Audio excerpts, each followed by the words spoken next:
I want to talk about suicide and my beliefs as to why people choose to make that decision or the decision to end their life.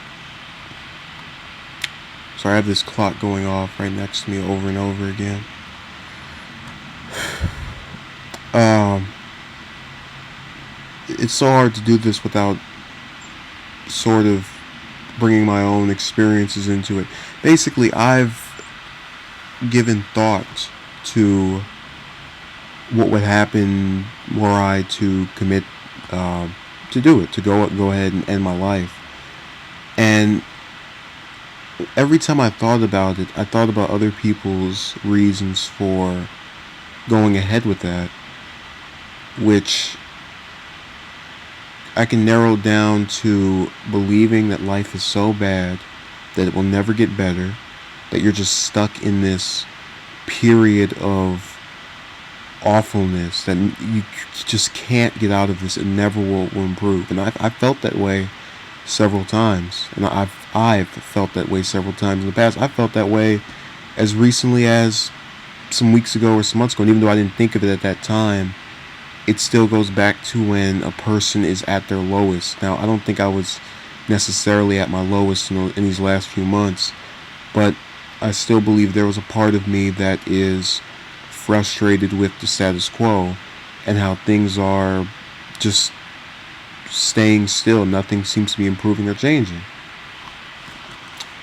Now, what caused me to sort of back away from that belief and from that view of this still timeline that never seemed to actually have any alterations whatsoever, except to what extent I became hopeless.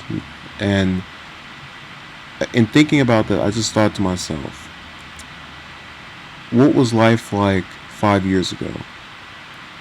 And now, again, I'm 18, so that was when I was 13. It was a little bit different.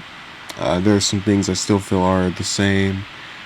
But I also thought about what could possibly change in 5 years. See, because I can't wrap my mind around the same situation occurring for more, for really, I don't even think more than, but it's time next year, it might be different.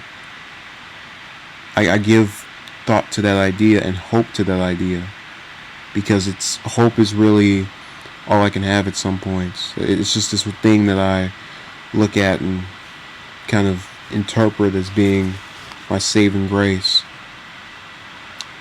Now, another reason I think people do it is because they lose someone they care about, or they lose someone that was important to them, which again, it all goes back to depression.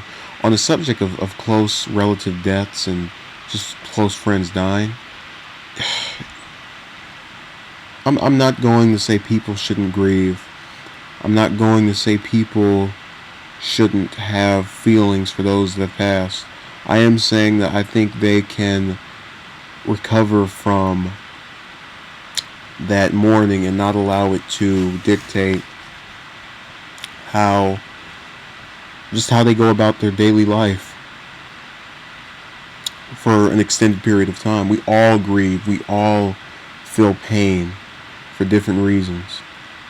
And I'm completely sure that the majority of people feeling that way have nothing but legitimate reasons for that type of disillusion with just society in general, and again, things in general. But they're not looking at the bigger picture when they consider suicide. And that's really what I'm trying to convey with this video, because I know what it's like to believe things will not get better, things are at their worst, and you're just doomed. But again, I have no crystal, and this is, I shouldn't say again, but this is actually what I feel needs to be said. We have psychics in this world who, and I'm kind of trying to lighten this up a little bit by trying to convey some level of optimism. So I guess I smile a little bit just to also give myself that reinforcement. We have all of these different people in the world who claim they have the ability to look into the future and gaze and just see things we've never seen before, we don't think we can see. But in all honesty, how many of them are accurate? How many of them actually can verbatim say, I know what will happen to you? And you actually even have some of them on YouTube. You have one predicting how this election would turn out. And I think that's just more a matter of her looking at polls than anything else. But you have people that have the idea that they know what's going to happen. Now, I'm not saying all of them are full of nonsense or that they don't even believe in what they're selling, but it's hard for me to believe that really any of these people have any better just insight into the future than I do. And I'm of the belief that what we do now directly influences the future, and that nothing is set in stone and anything can happen. And that ideology is good for one reason, and that is the fact that we can control what happens to us for the most part. So I can control whether or not I get up tomorrow morning and go to school, or if I just lay in bed. I can control whether or not I choose to end my life. That there's no set date for me to pass away by my own hand.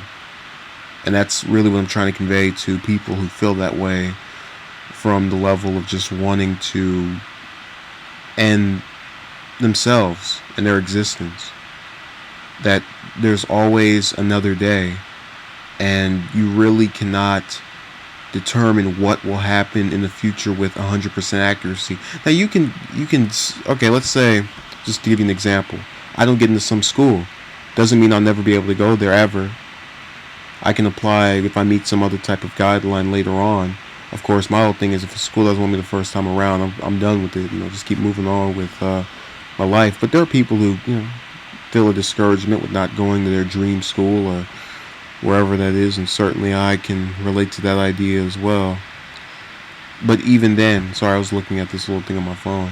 Even with that notion, you can't dictate what exactly will happen. You don't know for fact that anything will happen. You have guesses, you have assumptions, predictions, and theories. You might have even, I consider myself a very logical person. I stitch things together by what I believe is some, you can surmise with a level of evidence.